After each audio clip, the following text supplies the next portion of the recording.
Hello, everybody. I'm Dr. Anthony and Dr. Bob DiMaria. Hey, everyone. Coming to you from Westlake, Ohio. And today is an exciting day. It's been about a year since Dr. Bob's Guide to Mental Health's been out. And I know that there's been a lot of people that have really responded well to the information that's in the book. So, Dr. Bob, let's talk a little bit about why is mental health and the mental health book now more important than ever that people have this information than even it was a year ago? Well, probably if we had a show of hands out there right now, we would create a tidal wave. People are stressed. They're stressed because of everything going on in our world, in the world of politics and health and family concerns, economics, and they just don't know what to do, Dr. Anthony. So the book itself is going to give individuals some basic ideas of what you can do to promote optimal health and living, because your brain is impacted by all these emotions and all these stresses. That's what's going on. Now, for those that are out there watching this, what are a couple of simple, easy tips that someone can do to help improve their mental health? Well, probably the number one that all of you could do is minimize stress. And this is kind of interesting. Let's say somebody asks you to do something you don't really want to do, like make 12 dozen cookies with pink frosting and sprinkles on top. That is just not a part of your passion. So you have to learn something. If somebody asks you to do something you don't want to do, just say, I can't say yes, with a smile. And they're gonna say, what does that mean? It's no. We have so many people well-intended to have family members help and support them. I'm not telling you not to, but it's stress. And let me give you the real reason what happens here. There are glands in your body called adrenal glands. Adrenal glands make adrenaline or adrenal hormones.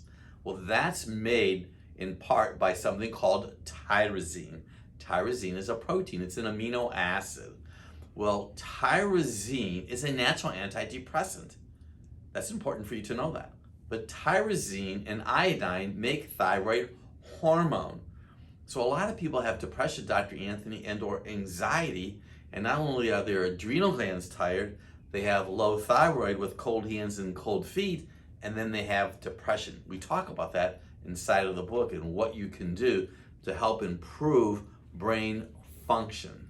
So, Dr. Bob, what about a test? And what test might you recommend if someone's like, you know what, I really like to investigate more mental health, my own health. What could they do and why should they do it? Well, I tell you, one of the things that you could do is take your blood pressure sitting and then standing. And if your blood pressure drops from a sit to a stand, you may have adrenal gland involvement. So that's one test you could do. Have your thyroid checked. TSH, T3, and T4. If the numbers are low, it's possibly because you don't have enough tyrosine. But if you really drill down a little bit further, you can have a test done called the omega test. The omega test is an evaluation of the oil inside of your body that impacts your brain. For example, DHA. DHA is fat for the brain. You want to make sure you have enough of that. On the other hand, if you have an elevation of omega-6 fats, your brain's going to be in a state of inflammation.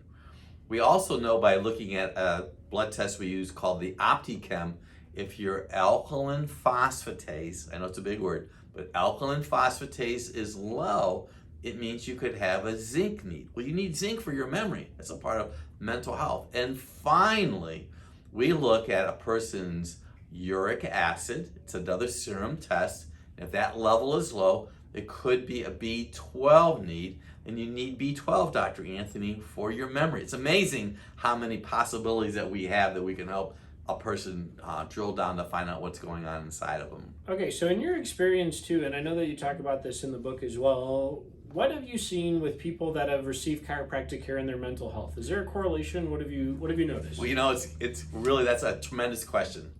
We have people that'll come in with major anxiety. It just happened to me last week. We had an individual come in, we take posture pictures. The person's posture was like this. You can literally see the frown on her head, even with the mask on.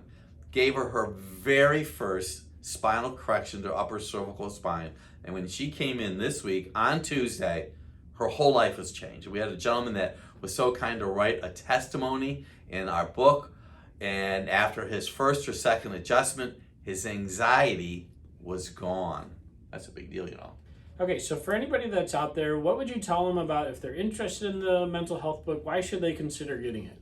Well, it's going to give you a roadmap of from the beginning to the end. We talk about antidepressants, and we're not telling anybody to get off their antidepressants. We talk about how fat does impact your brain and how to measure it, a variety of nutrients. We even have all the different types of tests that you can do. But one area that I failed to mention that's really, really important is that mental health itself impacts organs. For example, your liver is the organ of anger. The gallbladder is bitterness. The lungs are sadness. Kidney is fear. And here's the last one that's so significant. The spleen, which is a part of your immune system, is anxiety and worry. So people who have a lot of anxiety and worry, Dr. Anthony, their immune system is weak. So if you want to learn more about what I just said, by getting the book, we're going to give you the building blocks that you need to create optimal, happy mental health. So I'm Dr. Anthony DiMaria. This is Dr. Bob DiMaria. I hope you enjoyed this information on mental health, and we hope they have an excellent day.